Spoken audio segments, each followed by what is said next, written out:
From Calexico to Nunavut, from the Aleutian Islands to Newfoundland, through Woodland. This is the Dynasty Pulse. We have the continent covered. Let's go!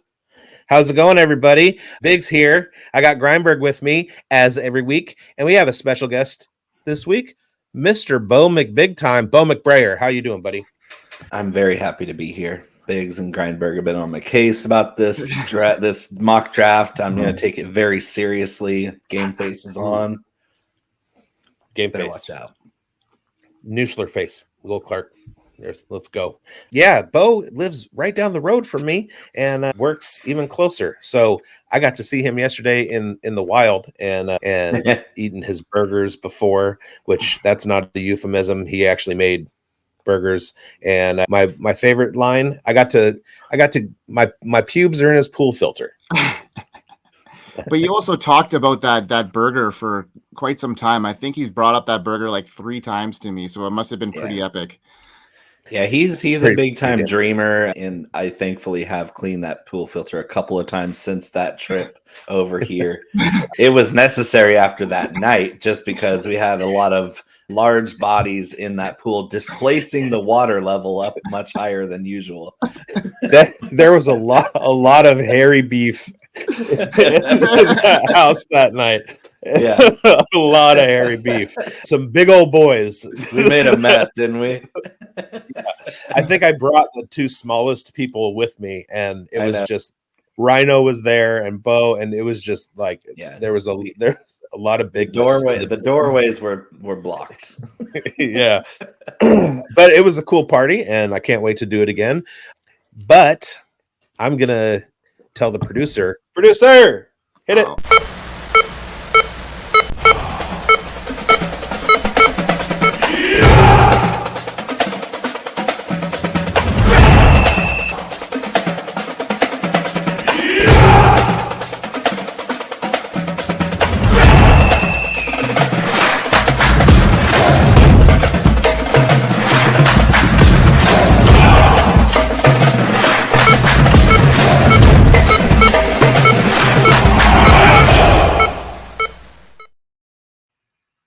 Okay, I know that some of you out there in Watcher Land on the YouTubes are wondering, what are we doing tonight? I'll tell you what we're doing tonight. We're going to do a Superflex mock draft post all of this free agent movement that has been happening over the last week. So, I just went into my rankings, and just for ease of use, I basically flipped. I put Jacobs where Saquon was, and then I put Saquon where Jacobs, and then I put Aaron Jones. Yeah, what a crazy week! So we're gonna get into all that. We're gonna mock on Sleeper. We'll get that started in a couple minutes. But what are some of the moves that were out there? We had my guys losing Josh Jacobs to the Green Bay Packers, and essentially taking over that role. Tony Pollard on his way to Tennessee. There's just so much stuff that happened. What do you got, Mike? We got a lot of running backs in new positions. Remember last year when we were just waiting for Dalvin Cook to sign and nothing really happened? And then this all happened before tampering period was even over, right? It was insane. Like Tony Pollard, Devin Singletary, Gus Edwards, Antonio Gibson, Derrick Henry, Aaron Jones, Joe Mixon, Zach Moss. These are all guys that have got new homes in running back land, and I was shaking my head the other day thinking, what the hell? Where am I going to put these guys in the rankings? Some guys got some really good landing spots, like Josh Jacobs. I think he's going to skyrocket up people's draft boards now. What do you think about that, Bo? Yeah, Jacobs is an interesting one. I think that they should have probably kept Jones for that price. But I like the move because he is slightly younger with similar mileage. And the difference is, I think, on the field, ability-wise, Aaron Jones is a better football player. We saw that down the stretch when he got healthy last year down the stretch. That young team was on his back because as good as Jordan Love was once he got his feet wet, it was Aaron Jones's performance that carried them to the playoffs. And the rookie wide receivers stepped up too. But that's a really young team now. I believe they only have one or two guys under 27 years old, which is insanity. That Jacobs at 27 is one of the elder statesmen of the team. Yeah. He's a really good player. He's a solid player. They just re-signed A.J. Dillon to complete that Thunder and Thunder plotting duo that they're going to have in the backfield. So we'll see. We don't see a lot of exciting playmakers on this team, really, so they're going to have to draft one. Yeah, totally. Yeah, there were some lateral moves too. Like, I don't think Kirk Cousins going to Atlanta moves his needle very much. I think he's just going to be the Kirk Cousins that we've always known. Just need him to facilitate, baby. Yeah, he's a facilitator now. Yeah, he's gonna empower all those guys. Can't wait. Drake London is gonna just explode. I think next year should be good to see. Should we roll with this? Should we get the 1, 2, 3, 4. We're gonna have 4 auto picks, and that's disappointing. Like, the number 1 is going to be Josh Allen, of course, and the number 3 is probably going to wind up being Hurts. It is what it is, and but yeah, let's get it. Okay, so this is third round reversal. Let's go. Oh, Mahomes goes first. And at the number 2, my turn. Do you want to post that on the screen there, Biggs? The draft board? Oh, sure. I can do that. All right. So I am going to look at this and go, oof.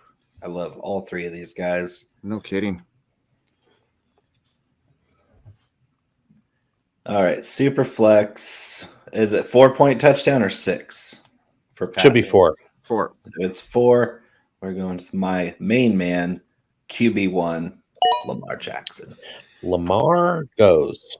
Okay, so me, I knew I was in this position, and I was hoping that this would happen for me. I think Biggs knows where I'm going with this one. This is pretty easy pick for me out of the guys I've got ranked. It could have been between him and Anthony Richardson, but I am gonna go with. You gotta wait till Biggs picks. Yeah. No, you gotta let him say it so that I can snipe him. And you just did. And that was the guy I was deliberating. I was thinking, do I go Stroud here over Lamar? And I was like, no, Lamar's got every bit of upside that Stroud really doesn't have. I think we saw peak Stroud, really.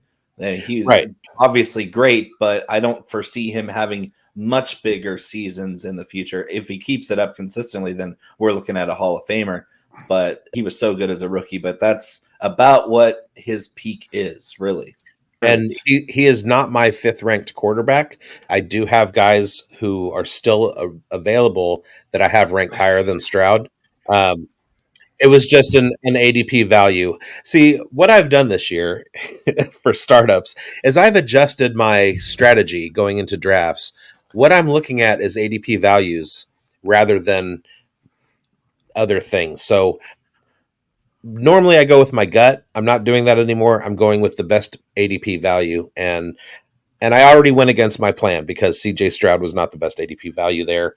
It looks like Burrow. You blew it. You just blow it up and start it over. Usually if I have a choice of draft position in a Superflex draft, I'm picking later, especially with 3rd round reversal. And I didn't want to let you guys in on my true strategy, which is usually I'll try to trade back into the back of the 1st round and skip quarterback because I'm really good at picking late quarterbacks in Dynasty for some reason and loading up on all the top tier skill guys.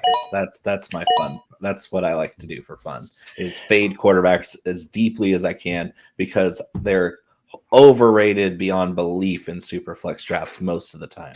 But at 104, I'm going to take my guy. I'm going to take my guy, get QB1 locked up. But you might not see another quarterback from me for a while here. Yeah. Now, this is interesting here. I love Richardson. Yeah, I do too. It was a tough one there. I just saw the upside in the run game. I like that they locked in Pittman there for what they did. I like Josh Downs in that offense. I don't know. I just like the upside in the running. We'll see what happens. So now we got to run. Yeah. And Bo, I'm very similar. I really like the back end of drafts, and I like, and it comes from my redraft strategy, which is not drafting a quarterback until the 9th or 10th round, and so I'm comfortable doing that. Now I'll go in and I'll grab my wide receivers. I'll maybe look at a running back, but I can get value out of quarterbacks really late, even in Superflex. I did it a lot and wound up going with CJ Stroud in most of the Superflex startups that I was in last year, and it worked. It works for me. Works for me too. So yeah, I might have to deviate from my normal strategy because usually I'm more tapped into the lower level prospects that are coming up. But this year I've been so into golf that I really haven't dived in deeper to some of these late rounds picks as I usually am. I got a question for you here, Bo, because Biggs and I are on the same page here regarding Justin Herbert, and we don't have a huge amount of value in him moving forward in that offense. Like we don't see him being a top 10 guy. What are your thoughts on Herbert and that situation with Harbaugh? I think that it caps his upside for sure, but I think he's still talent-wise top 3 in the whole game.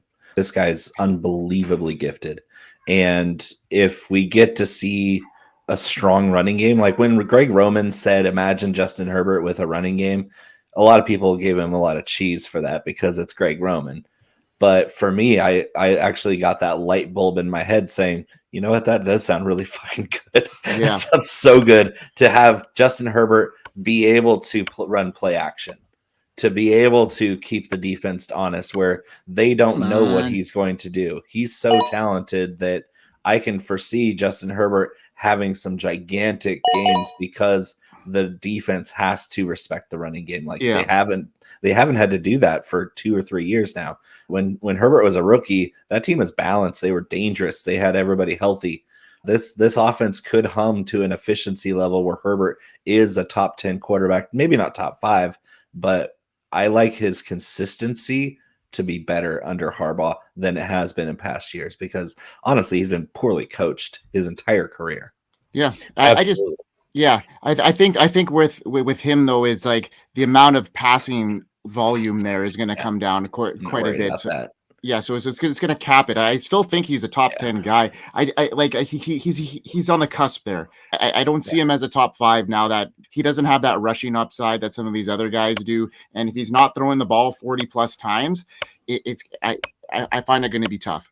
They're going to be in a lot of scoring situations, so I think he's going to throw a lot of touchdowns for sure. Yeah, but he's the kind of guy that's going to need 650 attempts throughout the year to really be the guy that everybody says every year that he's going to be, and then he never is. But I'm certainly buying the dip on him right now because he's that good. Yeah, I don't know if I'd take him as early as 111, but if he's there in the second round, I'm not going to let up because people disrespect quarterbacks if they have an okay year in fantasy. Like this guy's still the franchise quarterback for a team that has a very good coach with a very good track record who's going to make this thing work. Harbaugh is as good of a coach as you're going to find for a young quarterback. And Herbert, was he 25? Just give me a break. This guy's still an elite prospect on the rise. And I think his efficiency is going to get so much better that I don't agree that he needs to throw it 40 times a game because he's not going to be throwing all these low ADOT ducks that Kellen Moore and Joe Lombardi had him doing. The ADOT went up with Kellen Moore, but it became so much more predictable because Kellen Moore is such an idiot. He has no clue how to establish anything. He has no clue how to play off the run game and how to play different routes off of other routes. Kellen Moore has no clue what he's doing in this league. And it's showing up because Dallas just sent him packing for nothing. And all of a sudden he gets 1 year with the Chargers and you're like, we get it now. Yeah, the Cowboys fans have gotten it for a decade now. Pause it. Bo, you're on the clock. Oh, I'm sorry. Come you're on. Good. Oh. Who did I pick? Christian McCaffrey. I'll take it. Okay. He was I got my QB4 in the second round, and I will take that every time. Dak. Very nice. Caleb Williams in the third. That's incredible value. I was gonna pick him with my 207, but I thought that Puka was the right call there with the longevity. I don't know if going too young, unproven quarterbacks was the right decision. No, I'm going to get some good value here. it's always the right decision. There's so much value in these next 3 rounds. I can't wait. You guys are going to hate me. Oh, I love it. You stole my guy in a mock draft. People get mad, like in actual startup drafts, because I'm wheeling and dealing. Wheeling. Hopefully, you're the guy in the comments telling everybody that you won the draft. Oh, yeah. But I don't have to say it. People just know. See, that's right. Those are my favorite. I kicked all your asses. So it's me. All right. This is okay.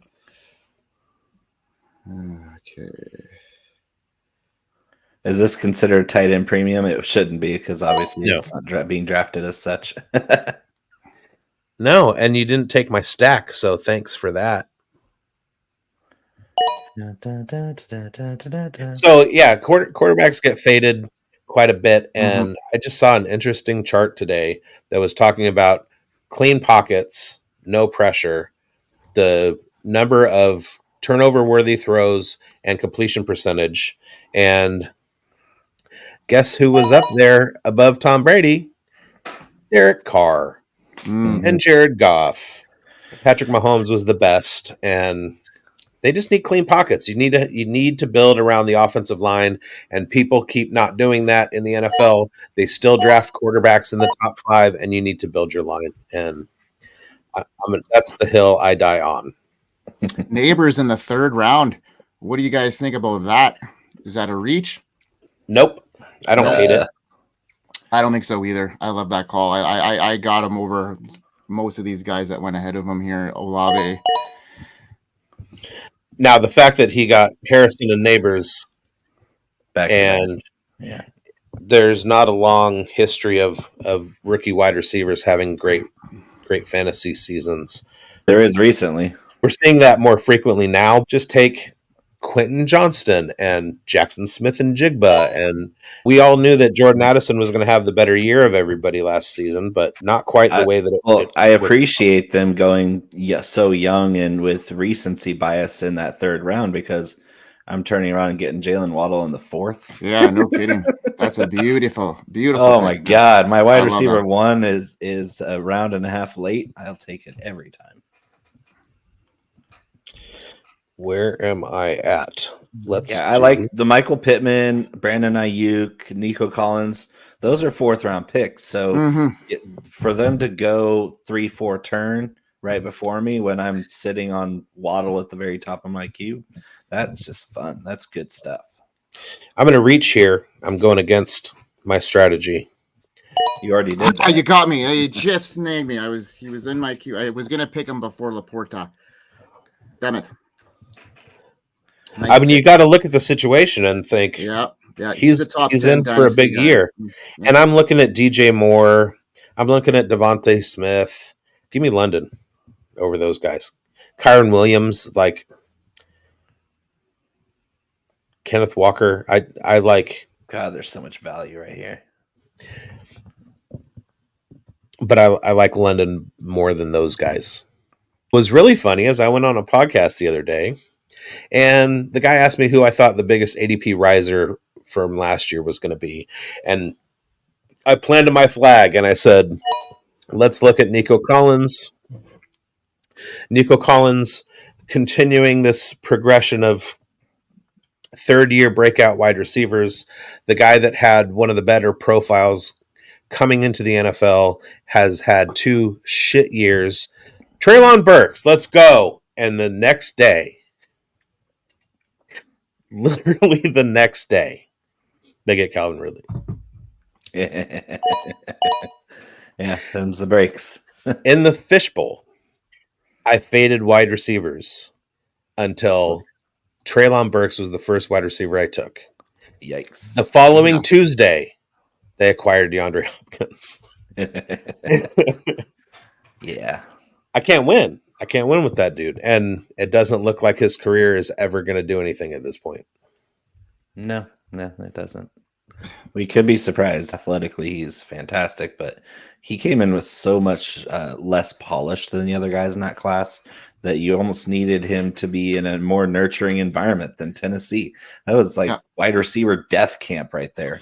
And sure enough, it's like you get the raw guy in the place where they needed somebody already established. And that was just a recipe for disaster. And it didn't help that he has a similar physical profile to AJ Brown, and they were like, "Oh, he's going to be the AJ Brown replacement." And what a terrible trade! Now we're starting to pop here. You guys, this is too much. That auto pick saving our bacon. No kidding. I'd love to start Breece Hall and Jahmyr Gibbs, but oh yeah, you guys are just playing right in. These auto picks are saving our butts. Our teams are going to look so much better by comparison. Yeah. What do you think about Breece Hall going before Bijan? They're about the same. Yeah. Not a huge difference there. Bijan, I think, went right on time. Breece kind of slipped there to two. Oh no, it's Breece went before Bijan. But yeah, so yeah, that's about right. I think they're both appropriately drafted there. I have Bijan ahead, and even though I'm a complete and total Breece Hall stan, they're both so good. I want to have both on my team if I can. All right. Yeah, and that guy could have. Yeah, he could have. Broke out. But he has Trevor Lawrence instead. Yikes. Okay, let's see here now. Oh, Shia LaBeouf got me. That was my next pick. Kyle Pitts. He's in a couple leagues that I've been in, and I can tell you it's not the real Shia LaBeouf. It might be surprising, but it's not the real Shia LaBeouf. I'm mad at him for taking my guy. He is an actor, but he's not. Oh, come on. And then you took my other guy. So I'll take the guy that I was going to take next to Zay Flowers. And then, of course, Team 3 auto drafted the guy I was going to take on the next turn. Great. Excellent. I can't wait until the JSN 15 touchdown season with Sam Howell. That'd be great. Those are two guys I flag planted last year. I love Sam Howell. Me too. He's way better than people give him credit for. That O-line was really bad last year. It was awful. Awful. And then they dismantled the defense. And then Eric Bieniemy says, "Oh, we have no offensive line. Let's run 5-man protection and give Howell nobody to throw to." They just threw him to the wolves, and it was. Oh, here comes the tight end run. Oh, of course, Bowers is gone. Jeez, this team, they are taking everybody off my queue. All right, we can rebuild here. Kincaid, interesting. Oh no! I could have sworn that Devontae was going to last. Nope, but this guy has still got a lot left in the tank. So this pick is in honor of Bo McBrayer. Oh, I can't. Hashtag NorCal. Let's go. Hashtag Novato Boys. Hashtag Go Bears. I'm going Jared Goff. 3 quarterbacks. Jared Goff. I just knew it. As soon as you said Novato, you said Novato. I was like, this is Jared Goff. My boy. I got another Novato boy right behind me. Mike Wise. All right, so I'm going to go. How did I get Diggs in the 6th, you guys? That's just fun. And he went right after Devontae Adams. Devontae is going to have a good year this year. He's going to be the guy that needs to whatever quarterback, whether it's Jaden Daniels or Michael Penix or JJ McCarthy, whoever the Raiders wind up with, Devontae Adams is going to be his best friend. Oh yeah. Sheesh. And I will talk about that on the Uncovered, Unrivaled Raiders podcast in a little bit. That's going to be a live stream, but none of you guys are going to know this because it'll have happened already when you see this. Already, exactly. Grindberg takes Jacobs and Saquon. Are there enough? And Rashad White goes. You really you left Rashad White on the board and took the 2 septuagenarians? Yeah, man. I like Okay. the position. I like the contracts they got. I like the terms on them. Those teams are going to use those guys. I think they're in good positions. He's crazy. Crazy. He's crazy. Man, just think those guys on your team are good for at least 9 games before they're completely expired from dynasty formats. 3-year contracts with the outs after the first year and the second year, and all the guaranteed money's dried up. They'll be cut next year looking for the same job. Am I about to take a 4th quarterback? Yes, you Better, are. man. No, I'm not. I'm not going to take a 4th quarterback. Let Russ cook. Although Kirk Cousins is still there, and he is as... All right, we just had a comment from Shia LaBeouf, who, like I said, is not the actual Shia LaBeouf. He said, give me that stack. What do we say about stacks in Dynasty, everybody? They don't matter. There are no stacks in Dynasty. All right. It's cute. It's cute that you think that you want that stack, but Baker Mayfield. I don't care about Tony Pollard at all. let's go. Oh man, this went sideways for me here. The quarterbacks. I think that you guys are sleeping on Matthew Stafford. If you think Kirk Cousins is old, Matthew Stafford's younger, body, mind, spirit, talent, all the things that Kirk Cousins is not. Matthew Stafford is certainly. So I would take that value. That's fantastic in the 7th round of a super flex. Love it. And it was either him or Russ, and I don't think Russ in an offense coached by the illustrious Arthur Smith is ever going to score 30 points in a game, and therefore I'm out. I am absolutely stunned that this guy is still available.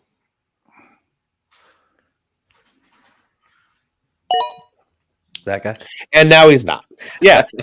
Like, seriously, we're now living in a world where Travis Kelce goes off the board as the 9th tight end. Seriously, guys, what are we doing here? I was just sitting there in disbelief. And so for this, already I'm looking at my team going, this is win now, this is win next year. This is just winning, baby. Yeah. This is just winning. And I mean, think about it. If you start to fall out because Stafford has a pinched nerve and like Kelce, boom, he'll be top 5 tight end. You can move him for draft picks, whatever. All right. I'm going to take a shot. On this one. This guy is an absolute target hog. He's moving into a new situation. And just like I was talking about with Devontae Adams, he's going to need to be somebody's best friend. Deontay Johnson. The only guy that can get open for Bryce Young. Yeah. The only one. He has one of the highest open rates of any wide receiver in the last 5 years. And he's a fantastic route runner. He is so good. Just don't get concussed. I'm just glad that he's out of Arthur Smithville. Yeah, it's exactly. Yeah. Because Dave Canalisville is real. I am so excited. I don't think I've ever said this before, but I'm so excited for the Steelers in fantasy. It's an easiest fade. It's the easiest team to fade in the history of teams to fade. Like I'm excited for the Steeler fans to finally see Mike Tomlin incur a losing season because his offensive coach is a complete moron. Yeah, that was a backwards move for sure.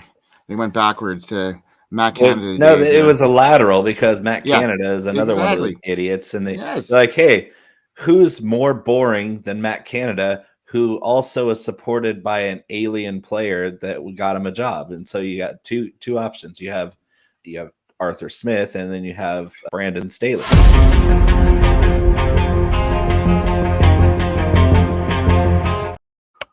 What the hell was that? Mike. Kluge doesn't like my draft. I love Dave. He was a great guest. Super good.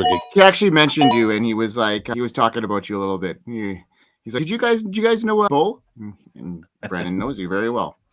Yeah. Hopefully good things. Great things. Absolutely. Like Dave gets a lot of shit on Twitter, but he's a good one. It's one of the things that makes the community so great is that apart from a small sprinkling of shitheads, everybody is just cool folks. And and I've met him in person, and it's just good people everywhere. Holy smokes, this is moving fast now. Jeez. What do you think about Amari Cooper in the 9th round? It's a little early for me, but I like Adonai A.D. Mitchell there. It's a great pick. Brian Robinson's a reach. J.J. McCarthy, huge reach.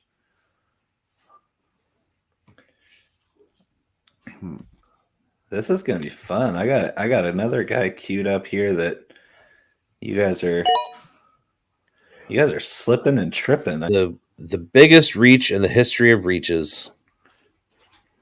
This is you coming up? Keon Coleman. Yeah. I like Coleman because he's tall, but that's about it.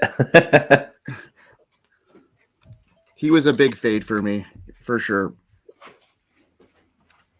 I think he's fine. Right. Wide receivers are so landing spot dependent. Yeah, if he can get into the first round, I think he'll be okay, for sure. Oh, he's a first rounder for sure. There's going to be 11 to 12 wide receivers going in the first round. Yeah, thanks for taking Ingram off my board. That was fine. I'm going to go with the foretold alien. I was just talking about him. Derrick Henry. Yeah. Great value there. Can you imagine? Yeah. Like that's a 2-year deal he signed right there. Yeah, and it's one with an out, just like all these other running back deals. Yeah. 3 years means 2, 2 years means 1. But what I'm looking at with Derrick Henry is that the fit is perfect in Baltimore. That system is going to hum with him at running back. That's a Super Bowl team easily if they had anybody running the ball. And Gus Edwards, all the respect in the world to him, but he's not Derrick Henry. Derrick Henry running the read option with Lamar is lethal. That offensive line's good. That offensive system's good. And Derrick Henry is a 30-year-old alien. He is not slowing down. He's just losing efficiency because of who was around him in Tennessee. There was nobody around him in Tennessee. They couldn't block for him. They had no quarterback play. Yeah. Their wide receivers were okay, but Will Levis is terrible. I think Will Levis is one of the worst quarterbacks in the league, bar none. I think Nathan Peterman's a better quarterback than Will Levis. I think that it was a travesty for him to get drafted as early as he did.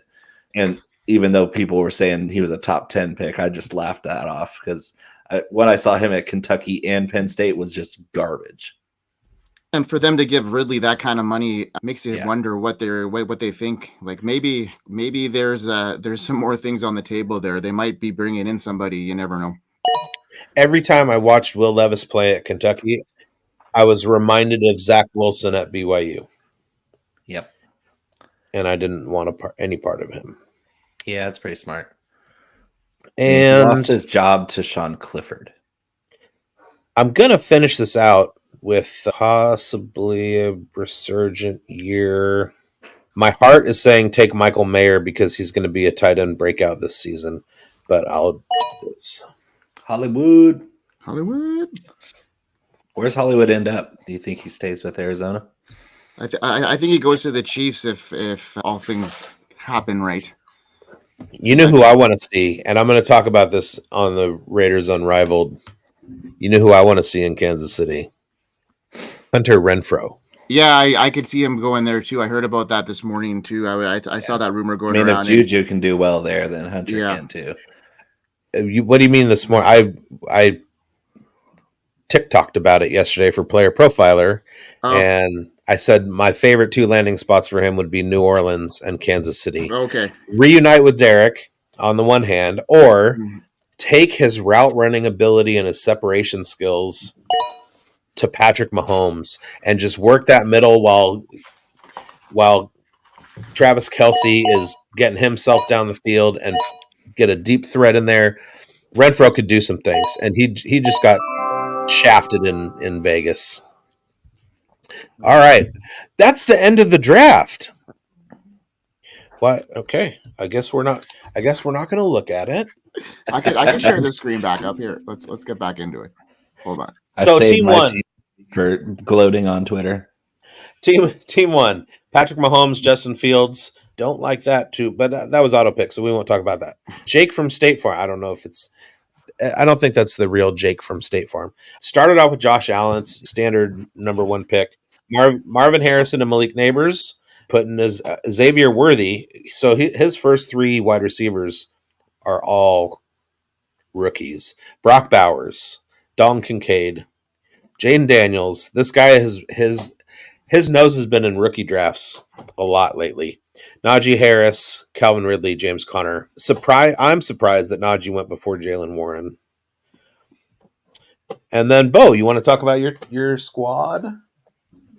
Yeah, so I talked about picking Lamar at the top, getting my QB1 out of the way. I usually push QBs down the board, but if you're in the top 6, you can pretty comfortably take a quarterback here. McCaffrey, double-clicking McCaffrey, and then Achane, having two of the best like efficiency plus upside running backs right off the bat.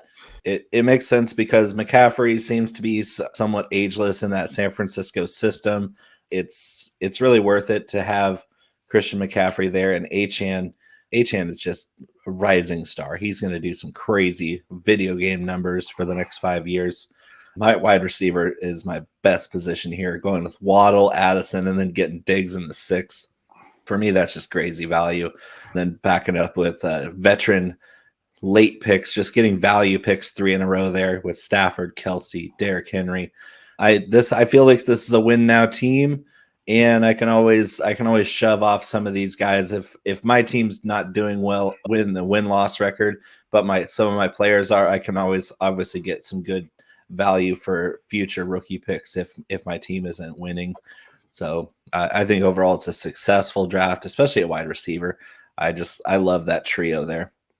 And we've talked on the Pulse before about drafting a win now dynasty team, and you gotta go for the cash right away. All right. Yeah, I like it. I like your wide receiver trio there in the middle. I am tending to stray away from running backs. I'm adopting more of a zero RB look than I have in the past. I've always been hero RB or anchor RB, whatever you want to call it. I like going what we talked about with the 112. I think Bijan Breece is perfect in that spot. Early on, if you have an early pick, one of the first 6 picks, go quarterback. So I went CJ Stroud. I don't like the value much there. I would much rather have had Lamar. And then as it came back around, Prescott, who I'm much higher on. I would, if I flip those two guys, it would be more like the Max Crosby, Cleveland Ferrell draft, where if they had taken Max Crosby with the number 4 and then taken Cleveland Ferrell later on, I think that draft would have looked much better. I think you flip Prescott and Stroud in my opinion, my eyes. Olave in London. Olave, 3rd-year breakout time.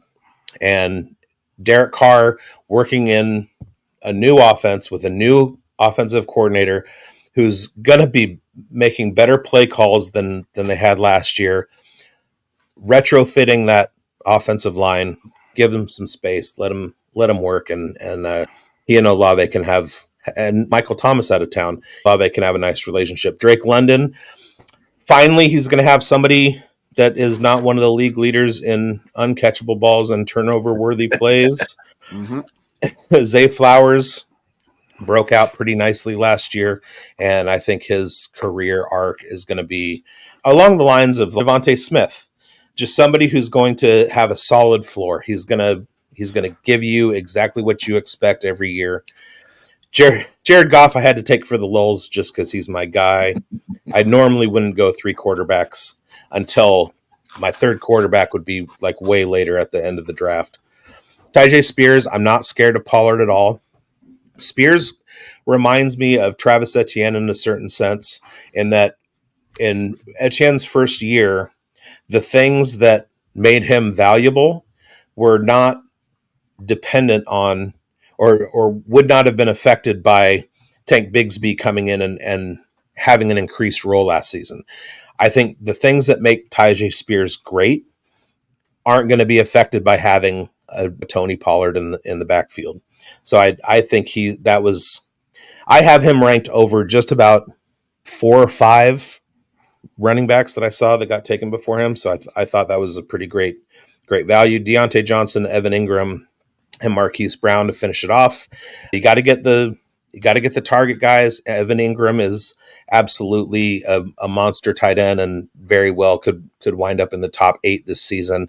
And Marquise Brown, I've never really liked him, but he's talented, and if he finds himself in a spot, if he and Kyler are working again, they have a full season together, or if he finds himself in a situation like going to Kansas City or whatever, I think he's gonna have a great season. All of this is totally dependent on what happens over the next month and a half, because there are still more free agent happenings that are out there, and then we have the NFL draft. So we're going to have landing spots for some of the wide receivers and seeing how wide receiver and running back rooms are going to fill out. So all of these things are totally going to change. But as of today, as of Friday, March 14th, I really like the guys that I got. That's funny though, is everybody on my team is set, and I don't have to worry about any rookie landing spots. Sure. Isn't that great? Yeah, I didn't take a rookie either. I think the only question mark that I have is going to be Marquise Brown. Everybody else is pretty much in place, or something has happened already that has locked them into where they're at, except for Marquise. And Tajay. Tajay had some bad news this week. No, but what I'm saying is that already happened. Yeah, so there's going to be nothing further.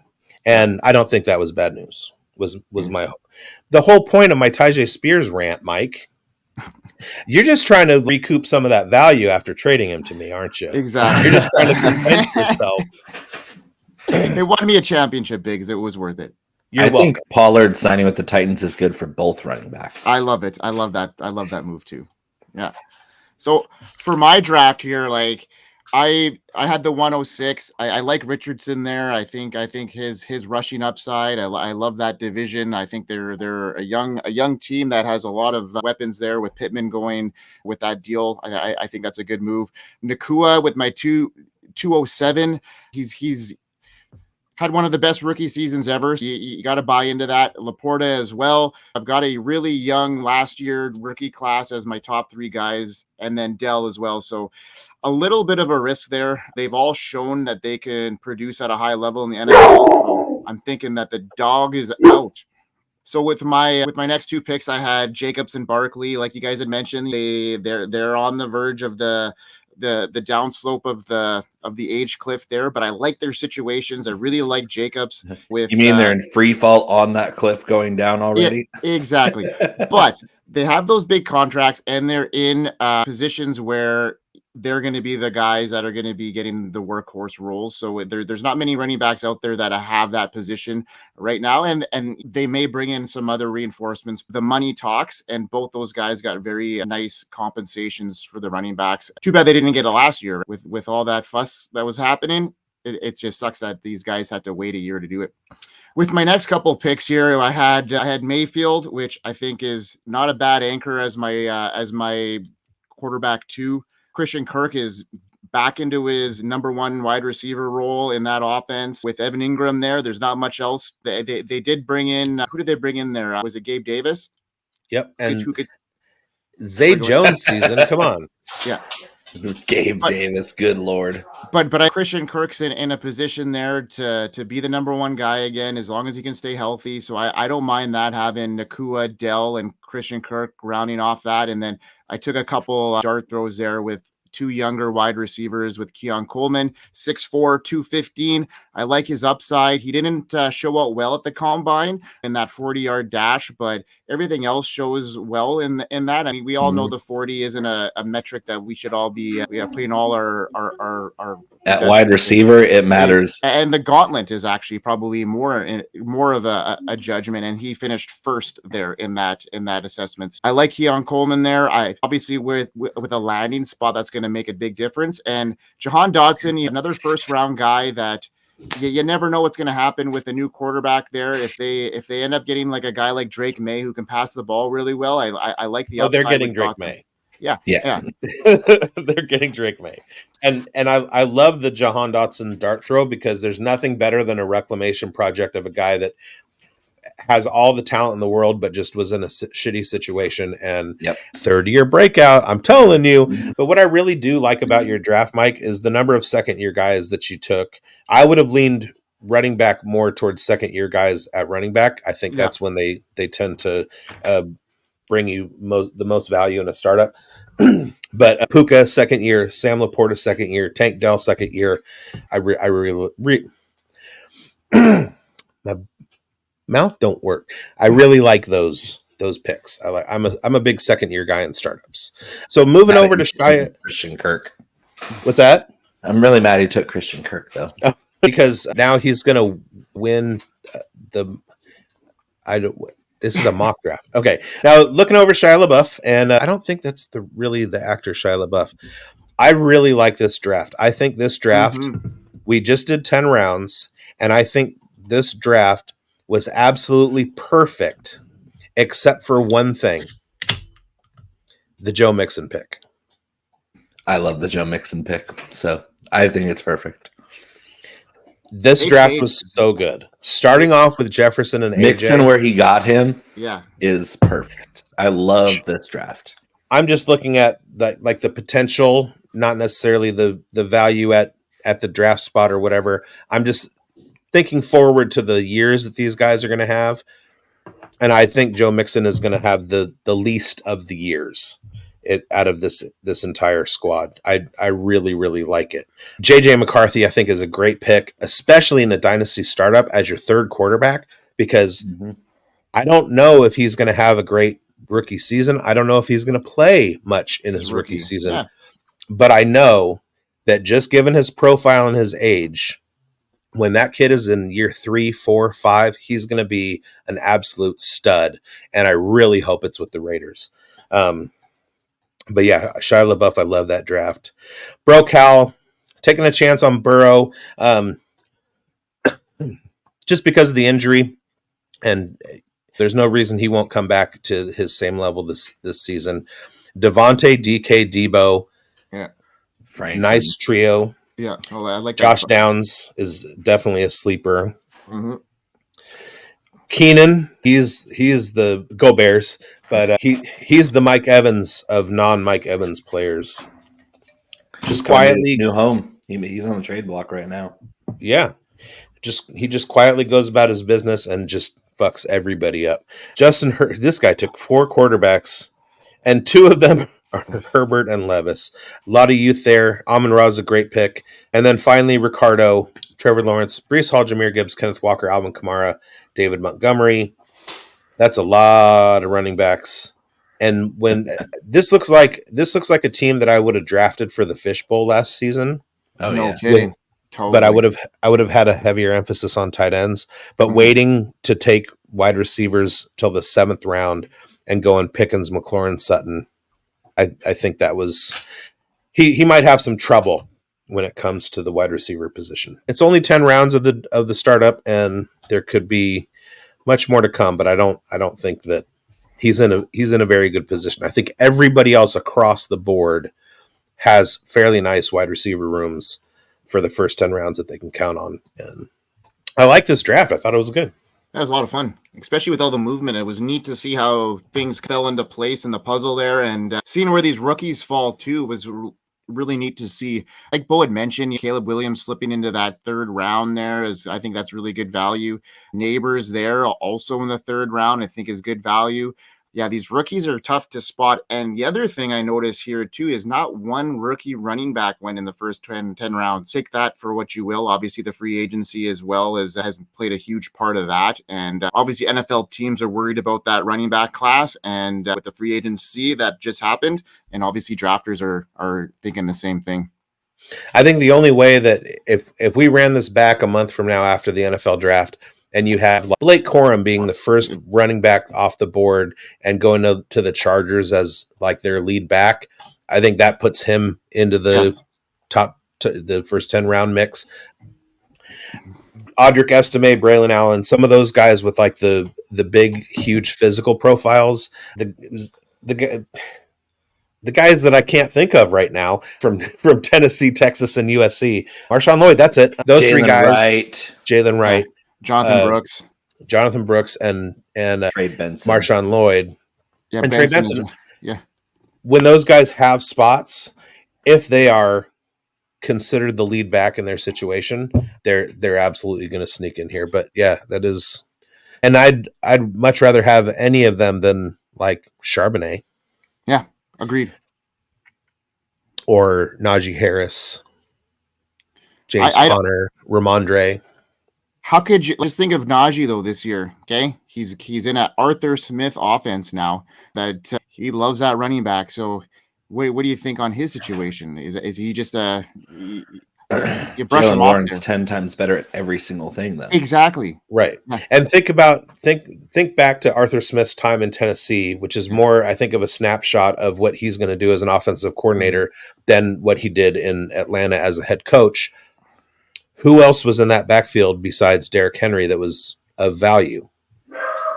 And you had the split last season of Algier and Bijan. And that didn't really work for Algier. Yeah, I wonder why. Because he had a superstar that he was stealing carries from. Mm-hmm. Right. Sure. That's what Arthur Smith is that stupid. I think he gives Najee more carries than Warren by a long shot, because you're like, okay, yeah, he's the big back, he can handle more. No, you want to give it to your best players. Yeah. You want to give the ball. Allergic to giving it to his best players. But that's exactly that's been the case with Canada too, and Jalen Warren on fewer touches outscored Najee Harris. As soon as Jalen Warren gets a chance to be the number one guy and get 20 touches a game, he will be 27 and too old for the NFL. Connor Hayward's about to be a name. Connor Hayward's been a name for a while. No, but he's going to be a name because Arthur Smith is going to make your Pat Freiermuth and Darnell Washington disappear. Okay, so he's going to be this year's Jonnu Smith. No, he's going to be this year's Michael Pruitt. Michael Pruitt. Let's pour one out for the Falcons breakouts that never amounted to anything. Mac Hollins and Van Jefferson, and yeah. Sorry, guys. Scotty Miller, bye. Yeah, coming off a great season 2022, and Scotty Miller just absolutely disappeared. Daryl Hodge. And now we've reached the segment in the show called Let's Name Some Guys. I would say Zacchaeus, but he did pretty well when he moved on. Olamide. Yeah. That was fun. Are we going to wrap it up? Yeah, let's wrap it up. Okay. I can wrap it up. Let's play some shuffling, because I do that every day. Thank you, Bo, for coming in. I will be at your house stinging on April 6th, and I have the ultimate karaoke banger. Okay, can you guys video me in for at least that song? Like I just a small town girl. Nope, I can't do Steve Perry. Yeah, hey, Steve Perry can't do Steve Perry anymore. Let's live stream that for the Dynasty Pulse. Yeah, I have a couple karaoke songs that are just absolute the best karaoke songs, and I can't wait. And we get to eat Phoenix food. Yeah, Patch chili something, fry bread. I don't know what. I have two sons that literally live in Arizona, and I don't know what Arizona people eat. Scorpions. You know what? Scorpions are good. They're good street food. Nopales. No They, badass. they taste like I love nopales so much. It's so And I careened through life for 20 something years with nobody else ever eating nopales. And I'm like, you have to. There was a restaurant in Dixon when I was growing up, and they had this. It was chili verde with nopales, and they called it nopalitos, and it was the best thing. And then they closed down. Y'all move out to California for some real Mexican food. Yeah, for real. Because we are North Mexico. All right. Bo, thank you so much for joining the show. Anybody who was in the draft that is watching this, thank you guys for participating. We're going to do it again. Probably next time we're going to do rookies. And what's coming up on the Pulse next episode, Mike? We got Nick Script on our show next week, and then followed by Kevin Coleman the week after. So another star-studded lineup. Yeah, we got the boys and we got Script. So we got a lot of talent coming on the show. And thanks, Bo. You've added another element to our show that has just been awesome. So we really, really appreciate you coming on. Yeah. Thank you, guys. And for all you guys out there in YouTube land, thank you for watching. I hope you win.